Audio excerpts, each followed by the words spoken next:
Okay, so if you want to impress people, here's another way to do it. Okay, you can talk about a theogony. Now, obviously, that is made up of two words because every really good word is made up of two words. Okay, there's theos and there's geni. Okay, so anybody want to guess what theos means? Of the gods. God. Okay, and gen? Yeah, what book are we studying here? What is Genesis? The book of beginning. Okay, so it's the beginning of the gods. And once you get into these things, they are wildly entertaining. Okay, I mean, they are a lot of fun to read through. Yes, spell that, please. T-H-A-T. Theogony. Oh, Theogeny. I live when people say spell that. It doesn't. I did too in fourth grade. My favorite is the one that comes, again, from the Enuma Elish, okay, and you're going to E-N-U-M-A-E-L-I-S-H. But it's one that comes from there, and it talks about, you remember we talked about the primal realm, okay, that big mass that explodes? Well, in the Enuma Elish, it's represented as being in the form of water, which is interesting considering how does the Bible start? Spirit moved across. Spirit moved on the face of the waters. Okay, but this one has salt water, which is represented as male. Okay, kind of salty and rough and tough, so male, and was named Apsu. Okay? And then over here was fresh water, and that was Tiamat, and she was the female, sweet, innocent. Now that brings up the interesting philosophical question: what do you do with the decaying carcass of a dead goddess? Okay. Well, he takes half of her and he creates the skies. He takes the other half and he creates the earth. And then he takes her blood and he just sort of throws it up in the air. And wherever a drop of blood hits, guess what comes up? Trees. People. Okay, people.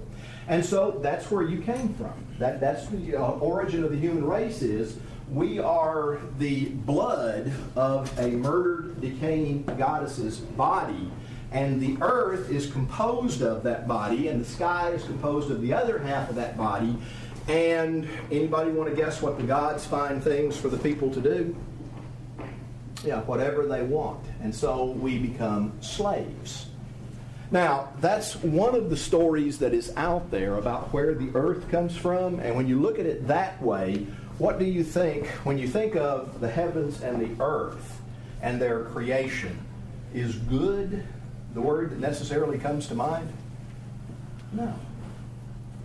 And you see, that's why when this book comes along, it is so refreshing, is because it, for the first time, presents creation as being something that God does simply by His own power because He wants to. And people are created from the earth, but then they're given something immortal. Okay? Now remember, if you're going to understand a book, you have to understand the background that it comes out against, and that's the background that you have to understand Genesis against, because some of the other stories are even worse. Now, it says, in the beginning, God.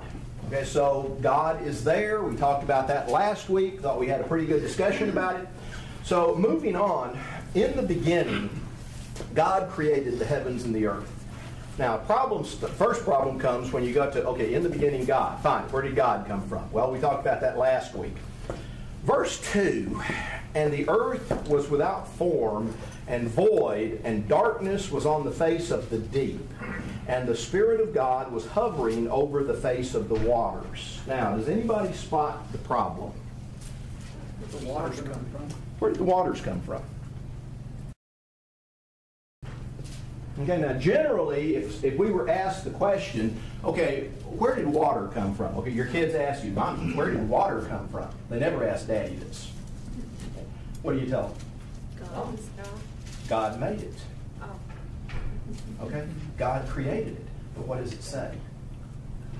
In the beginning, what's already there?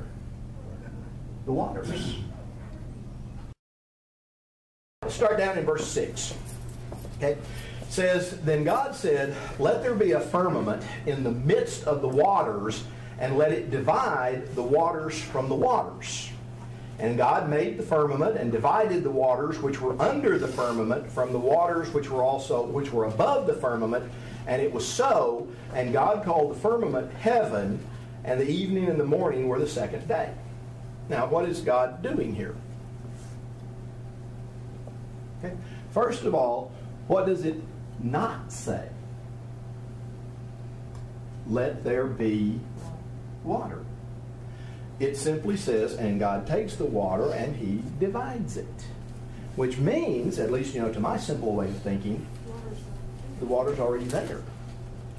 Now, that's going to be a fairly important point if you ever talk to somebody. Okay, not only do you have to figure out where God came from, you have to figure out where that water came from.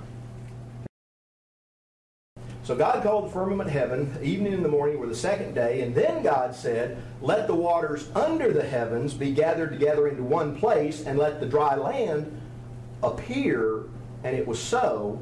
And God called the dry land earth, and the gathering together of the waters He called seas, and God saw that it was good. So what is this the first example of, apparently? Recycling. Okay, stop and think about it. What does it sound like? We've got some stuff here that, is apparently just, you got this watery ball. And so what God does is He separates it into what we don't call firmament, that's for sure, because that's too hard to say. Okay? But when you look at it, what would we call, what Genesis calls the firmament? The heavens, the sky. Okay? Or we would call it, starts with at, ends with mosper. That's the one. Okay? And what is the atmosphere mostly made up of? Water vapor. Okay? So God separates it. This is where the air is going to come in. And if you go over to the story of the flood, what happens is, we always think about the 40 days and nights of rain. That's not the beginning of it.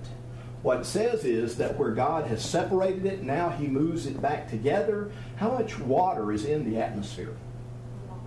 A lot. Okay, can't argue with that. Okay, there is more water in the atmosphere than in all of the oceans of the world put together. What happens if all of a sudden that comes crashing back down? Big flood. Big flood. Total catastrophe. Okay, to quote Armageddon, total planetary catastrophe. Okay. So see, that's already being set up for the flood, that it's not just 40 days and nights of rain, it's the fact that God is uncreating the world. That's what that flood is, which kind of renders the whole point about, was it a local flood or was it a universal flood? You don't uncreate the world by having one section of it flooded. This is total planetary destruction. God is uncreating the world, and in effect, what He's going to do with the flood is He's starting over again. And we'll talk about that when we get there. But hang on, Paul. Sometime when you're there, look at it, and it's the exact same sequence as the days of creation. Okay? By the time that the flood is finished, what is the earth? It's a big ball of water. And then, what does Noah start looking for? For the dry land to appear. Okay, the waters go down, the dry land appears again. Then you go on, and when the bird comes back, okay, and once the clouds go away, what have you got up in the sky again? Sun, moon, stars. Then when the bird comes back, what's he carrying in his beak? Olive branch. So what's back? Plants, trees. And then when they hit Mount Ararat, you can just imagine that. They've been sailing along for all this time. It's like, Mrs. Noah was probably driving that day. I know. I didn't say that. That must have been a ventriloquist. But then they unload the ark, and what's back on the earth? Animals. And the last ones to come off? Male and female. And what does God tell them when they come off? Multiply. Be fruitful, multiply, replenish the earth. Does that ring any bells at all? Yeah, in the beginning. Yeah. The flood is the second creation story. Okay? And that's going to be important when we get over there, when you realize it's not just God is just, washing them out and we'll start again. He's recreating the entire earth. Okay, so that brings up an interesting question.